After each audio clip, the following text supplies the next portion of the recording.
Ya, nanti mungkin kami akan berkoordinasi dengan Dirkrimum dan juga dari Kabid Propam Polda Lampung terkait adanya bila mana keterlibatan dari anggota demikian. Ini sifatnya masih kami lakukan pendapat.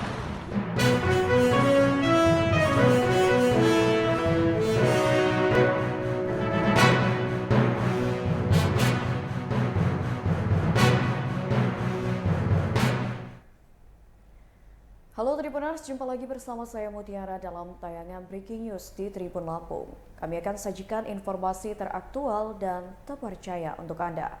Dan inilah tayangan Breaking News Tribun Lampung selengkapnya. Jenazah di Tol Lampung Selatan, istri curiga suami dibunuh, polisi periksa 5 saksi.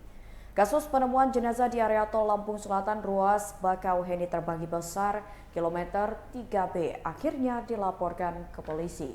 Istri korban berinisial S mengaku curiga suaminya Manda Purnomo alias MP meninggal karena pembunuhan dan mayatnya dibuang di area jalan tol di Lampung Selatan. Dalam percakapan terakhir dengan suaminya, S mengaku MP ketakutan dan merasa terancam akan dibunuh. Polres Lampung Selatan pun terus mendalami peristiwa penemuan jenazah di drainase jalan tol ruas Bakauheni terbagi besar kilometer 3B. Saat ini, Polres Lampung Selatan masih menyelidiki kasus tersebut dan memeriksa 5 saksi.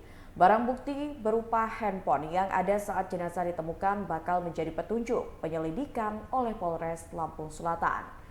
Kapolres Lampung Selatan AKBP Yusriandi Yusrin mengatakan barang bukti handphone diduga kuat milik korban inisial MP ditemukan di dalam saku celana jeans yang dikenakan korban.